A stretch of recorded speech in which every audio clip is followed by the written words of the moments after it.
How would you feel if I told you a certain unpopular Justice League member was able to survive as mere crumbs, molecules even, scattered around the Atlantic?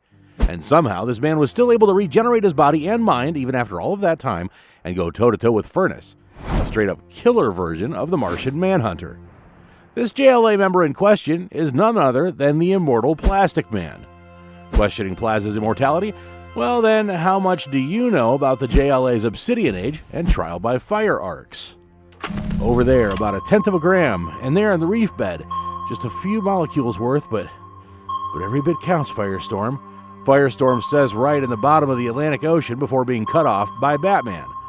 Apparently, the flame-headed teen was sent on an underwater expedition by the Dark Knight to pick up the pieces of Plastic Man that had been scattered on the floor of the Atlantic for 3,000 years due to the events of the Obsidian Age. God, I hope so. Come on home, bud, Firestorm says, all while still gathering what was left of Plas.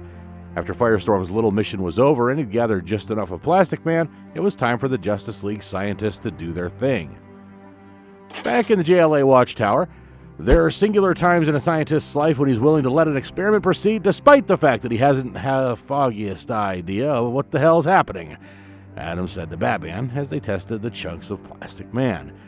But I think he's begun regenerating the tissue we couldn't salvage, so to hell with the scientific method, Adam continued. As it turns out, without even having to run many experiments or creating some sort of regeneration machine, Plas was able to actually do the regeneration all on his own. The change to a more favorable environment was more than enough to have him regenerating his lost tissue. Now that's more than just having a healing ability, that is, my friends, immortality. But just like many of you who are watching this and probably going, how's that even possible? All he can do is stretch his limbs and bounce about. A certain team member also had very little faith in what Plastic Man is truly capable of. Waking up under a high-density force shield will do wonders for his self-esteem when he does come around. What do you think he's going to do? Get bounce marks on the ceiling? Firestorm said, mocking Plas's abilities. But Batman wasn't having that one bit.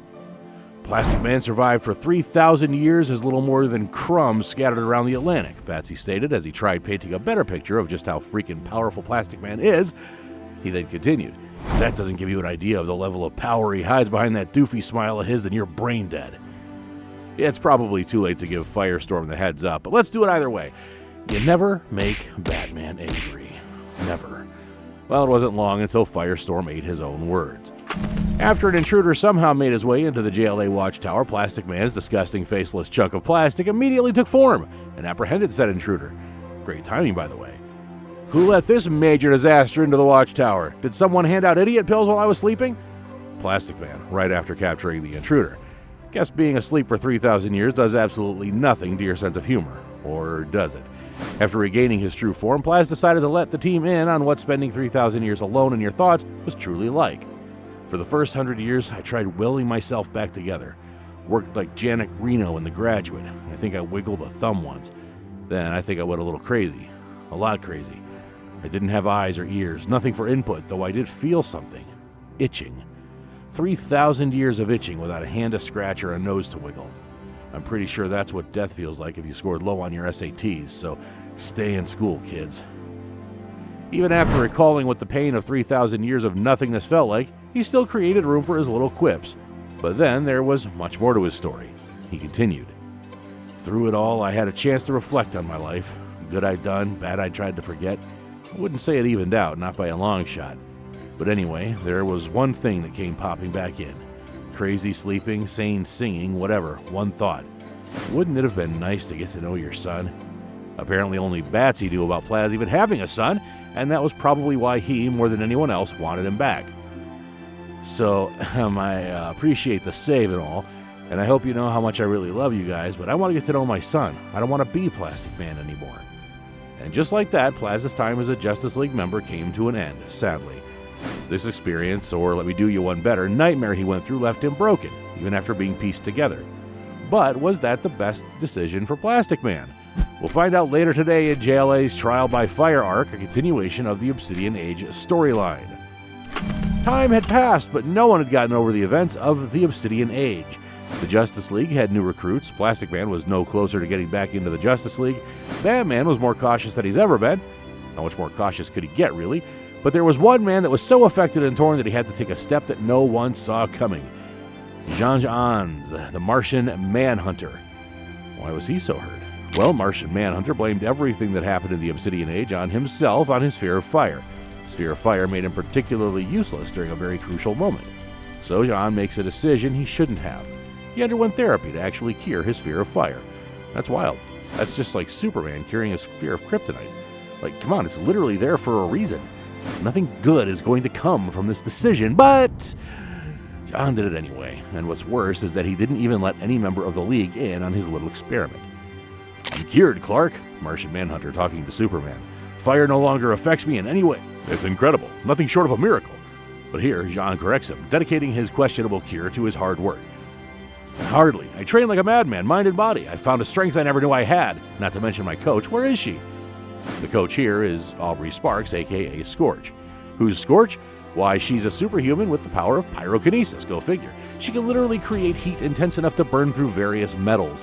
Made sense that a character with such an ability would be his coach, but in the course of their little therapy, they fell in love.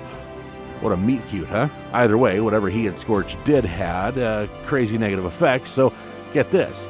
Apparently tucked deep within every Martian is the Burning, a personality that forces them to want to literally incinerate worlds.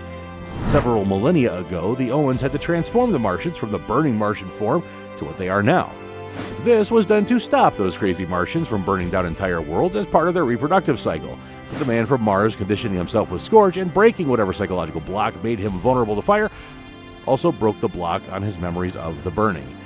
Now free, the Martian Manhunter, scratch that Fernus, has a plan to freaking incinerate the Earth with its own nuclear arsenals because of course he does. He has to be stopped. But who could possibly go toe-to-toe with a telepathic shapeshifter like John? He made light work out of the League. With his superhuman abilities alone, he was able to take out Superman with ease. Now, combined with his telepathy, it was near impossible for the League to either hide or plan an attack against him without him knowing. The team even tried blindsiding him in the JLA watchtower, but he was more than ready for every single one of them. "A telepathic can do this?" Faith said, but Flash corrects her and fully explains what they're dealing with. "A Martian one can. That means telepathy and invisibility and strength, shape-shifting, bad breath, and Martian vision, wherever the hell that is." At this point, the team were already almost done. The Batman, barely able to make it off the floor, tries planning an attack with Flash. "Flash, you're fast enough to outthink it if you don't slow down to think. What does it even want?" Faith, panicking. Flash takes Batsy's advice and tries pulling a fast one on the shape-shifting telepath, which didn't go as either of them planned. Swoosh, swoosh, swoosh, crunch. His momentum was stopped almost immediately, with Fernus placing an invisible obstacle for him to run into. So much for thinking faster than he does. But this isn't the Martian you know. Just like he did with the other members of the League, he still made light work of the princess from Themyscira. They managed to escape, just this once though. They all knew they were no match for him, he being a god now, a god with a single weakness. Fortunately for the team, Batman will always be Batman, so he did have a contingency plan, just like he does with any other member of the League. But his contingency plan could not be further away from the team right now. Batsy's contingency plan is none other than Plastic Man, a fellow shapeshifter. But there's no possible way shapeshifting stops telepathy, right? Well, maybe wrong. Get this, Plas is pretty much immune to Furnus' psychic powers because every single thing in him is inorganic, including his freaking brain. Is your mind blown or what? Well, that's the good news. The bad news, however, is that Plastic Man doesn't even know he's Plastic Man. He's average Joe now, Ralph Johns, a sacrifice he had to make to spend time with his son. But Batsy still gotta try, right? So try he did. Bruised and injured, he somehow found his way to Plastic Man, or Ralph Jones. "Manhunter gone bad. The League is down. Only you stop him," Batman said, wheezing. "Plastic Man." "Geez, mister, I'm not Plastic Man. I'm just Ralph Jones. I'm nobody." He really did forget who he was. After patching him up, Bruce tried convincing him to join their fight against Furnus, but he rejected. In fact, Batsy even left without getting him to join their fight.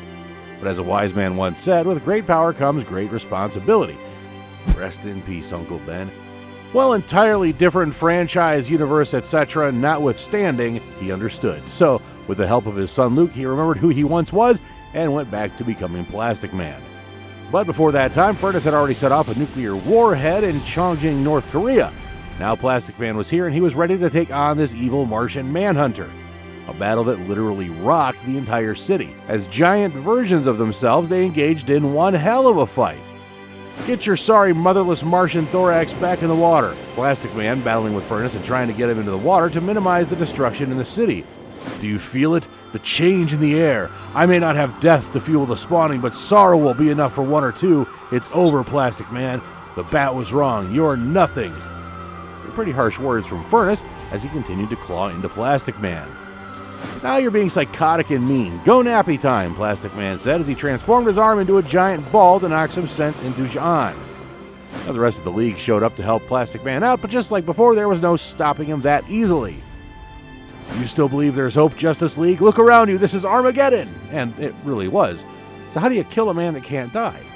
Well, the real battle here wasn't the one going on the outside. Instead, it was the battle going on within, and Scorch understood that, so she played on his love for her. Pretty smart. It's over. I think we should see other people, Aubrey said in one last attempt to get the real John out. You duplicitous witch, picked the wrong century to grow a conscience. Skloosh. Abhorrent thing, give me my life back, John said as he finally fought his way out of the killer furnace. Both versions of the Martian Manhunter battled it out without the help of the League, even. You had no life before me, dog. You are a Martian, born of a race of conquerors. Yet you licked the boots of human masters, Fernus said, as both men fought and fought even from land straight to the sea. Eventually, John got the better of him. Now, weak and unable to defend himself any longer, it was time for John to do away with this monster, but Fernus still had more to say. You cannot unmake what you are. I am your every angry and foul thought made flesh. As you live, so shall I, and one day I will breed. But John was having none of that, at least not today. Not today, he said. See? And with that, he unleashed one hell of a laser blast that absolutely vanquished Fernus. Not ever. It was done. Plastic Man actually saved the entire world. Kinda. Plastic Man O'Brien, thank you for proving me right, Batman said to Plas, dedicating their victory to the straight-up goofiest League member. Who would have thought? Behind Plastic Man's hyperactive Looney Tunes joke-making personality is a true hero. Plastic Man had not a single idea what going up against a villain like Fernus was going to do to him. He might not have even made it out, but he sacrificed all that for his son. Apparently, he realized that being a good hero and a good father aren't mutually exclusive roles. Trial by Fire might be a Jean story, but it's also the most important Plastic Man story ever, because it's quite possibly the biggest turning point for Plastic Man. What a hero.